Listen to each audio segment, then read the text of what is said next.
Good morning and welcome. So for those of you who don't know me, my name is Sam.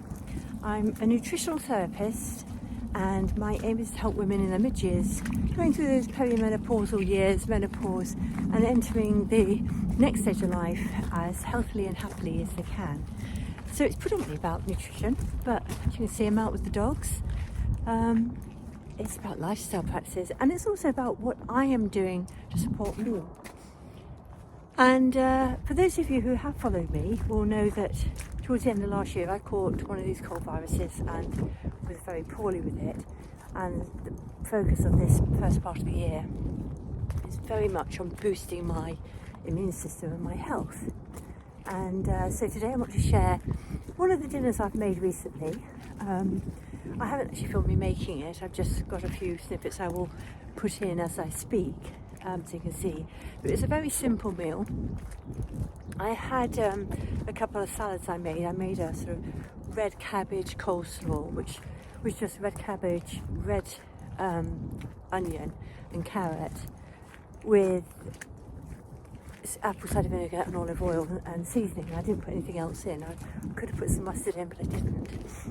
And then I had some chopped tomatoes, again with red onion and a bit of garlic, and again with a little bit of olive oil. I took the seeds out of that. And then I also steamed some beetroot that came in my veggie box this week, which I was delighted about that. So the beetroot itself is very supportive of our liver. And I've talked about the gut and how these other foods I've just mentioned are really good at supporting the gut. And a good 60% of our immune system is in the gut. So it's our bacteria that's supporting us. It's protecting the lining of the gut so that poisons, viruses and whatever else can't get through into the body. But it produces energy for the gut lining, all sorts of things. So supporting the gut is incredibly important when it comes to the immune system. But then if you've got a level of toxicity, just going to check it off. Where are you? Oh, you're there. Where's Boo Boo? Molly?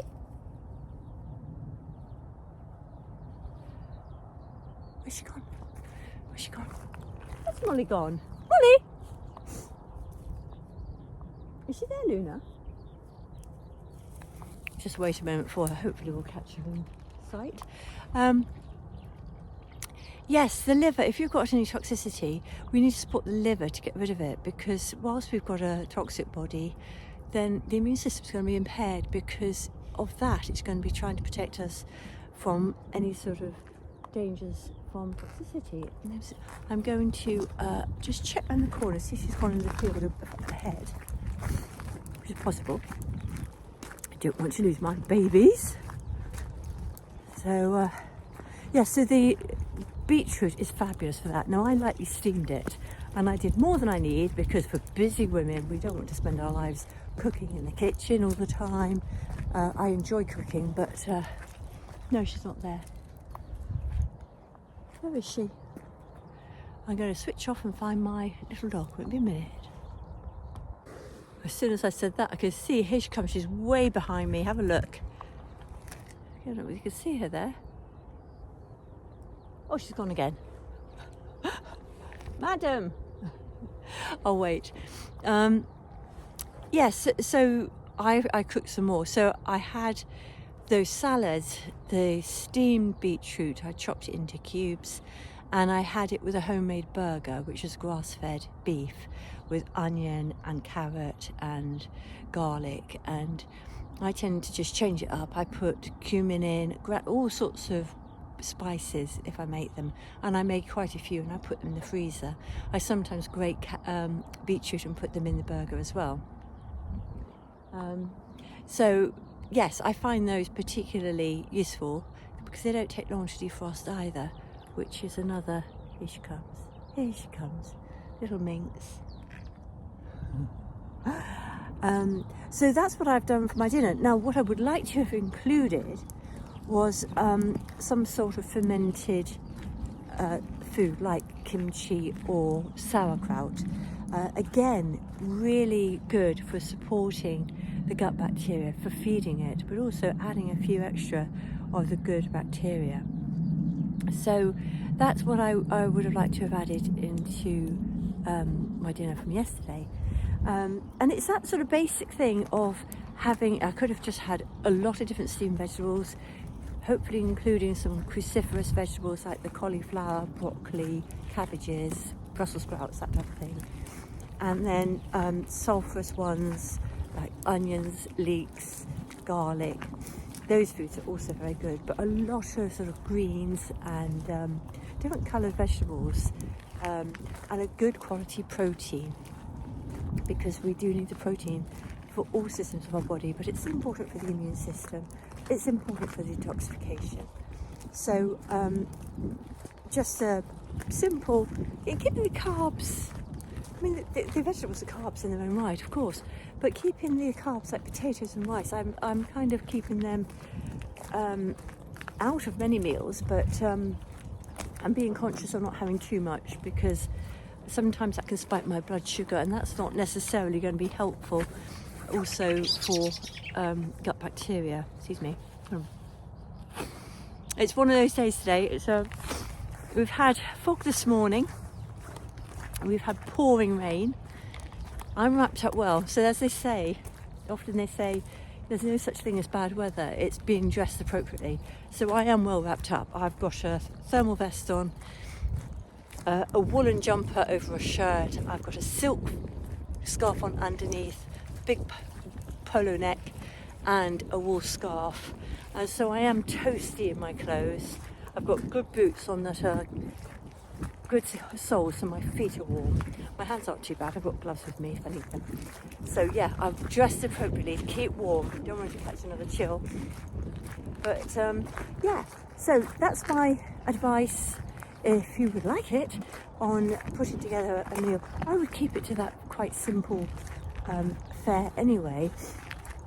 So recently I've done a breakfast smoothie, not my favourite, got to be said, on several counts. You've got to make sure you've got protein when you have a smoothie, so it might be, whatever you've done, you might want to have a boiled egg, hard-boiled egg, to sort of supplement it, to get some good protein in. That's important. So yes, very simple fare, a good protein, a good range of vegetables, cooked simply, or as I say with the raw cabbage in coleslaw. That is lovely. And you could add some nuts and seeds into that as well, which I haven't like it nowadays. So I hope that is of inspiration and a little bit of guidance should you be feeling unwell, want to support your immune system. Plenty of rest actually is something I've been including. And one thing I've discovered, I thought I'll take a little break in the middle of the day whilst I'm sort of recuperating, and I'll watch some TV, because I don't really watch TV much, and I don't pay for a TV licence, I ought to watch TV. So I sat down and watched TV. Oh my goodness, midday TV. I watched some old repeats of Miss Marple and Poirot's been on, and those sort of things, and the adverts are horrendously long, and it's all about things like sorting out your cremation, writing your will, buying a chair to help you get up, and a bed, and mobility scooter, and showers and baths suitable for people with disabilities in their older age. Excuse me.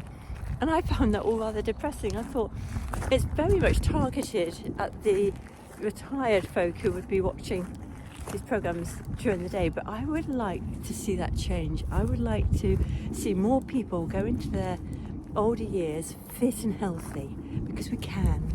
We don't have to be one of those statistics which is, by the time you're 60, the large percentage of people in the Western world are on some sort of medication, and they experience ill health to an extent that is changes the way they live. And as we live on average to our 80s, early 80s, you've got roughly 20 years of ill health, and those are the years that you perhaps, when you retire now at 67, you want to be fit enough to enjoy them. So I'd like to see that change, so that by the time we're there, if you're around my age, I'd like to see those adverts being about